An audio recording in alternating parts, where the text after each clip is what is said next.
ერთმანეთისგან სრულიად განსხვავებული მოყვანილობა, მოხაზულობა და შესრულების ტექნიკა.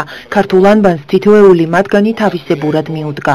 კონკურსი ქართული კალიგრაფია სრულიად საქართველოს კათოლიკოს პატრიარქის, მცხეთა-თბილისის მთავარეპისკოპოსის და ბიჭვინთისა და ცხუმაფხაზეთის მიტროპოლიტის, უწმინდესისა და უნეტარესის ილია მეორის ლოცვა-კურთხევით წელს მესამედ ჩატარდა.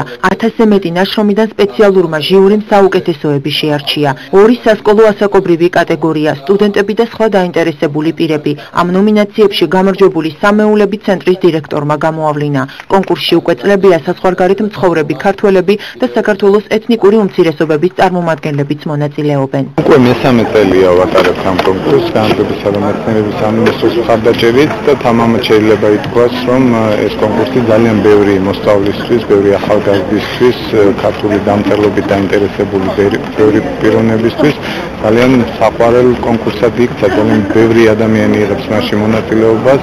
ეს კარგად ჩანს ხარისხზე, წლიდან წლამდე უმჯობესდება ხარისხი, ყალიბდება ახალი მიმართულებები ქართულ კალიგრაფიაში. ჩვენ გამოვავლინეთ გამარჯვებულები. პირველ ადგილზე გავიდა ჩვენი დიასპორის წარმომადგენელი ბარსელონადან, მეორე და მესამე ადგილს კი ჩვენი დიასპორა აზერბაიჯანიდან ინაწილებენ.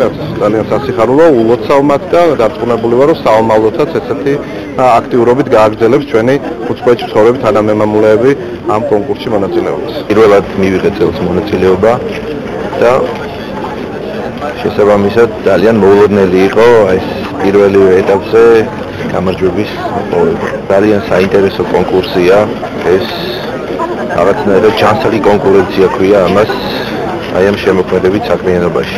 თავიანთი რჩეულები სხვადასხვა ორგანიზაციებმა, უმაღლესმა სასწავლებლებმა, გამომცემლობებმა თუ კერძო პირებმაც დაასახელეს და მათ საჩუქრები გადასცეს.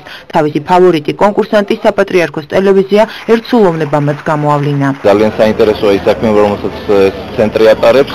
მე ვფიქრობ, რომ ის მიზანი, რომელიც ამ კონკრეტულ კონკურსს ჰქონდა, წინ დასახული კერძოდ ქართული დამწერლობის პოპულარიზაცია და ზოგადად ხელნაწერის სკოლის დამკვიდრება, ვფიქრობ ეს მიზანი მიღწეულია. კონკურსის მთავარი მიზანია, რომ ხელი შეუწყოთ ხელის წერის კულტურის განვითარებას და შემოქმედების მიდგომას ბუნებრივია.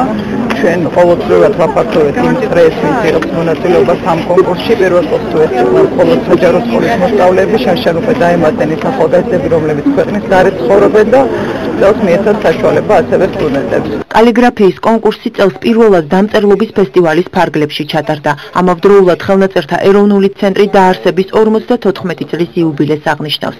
ამ თარიღთან დაკავშირებით მთელი კვირის განმავლობაში სხვადასხვა ღონისძიებაა დაგეგმილი.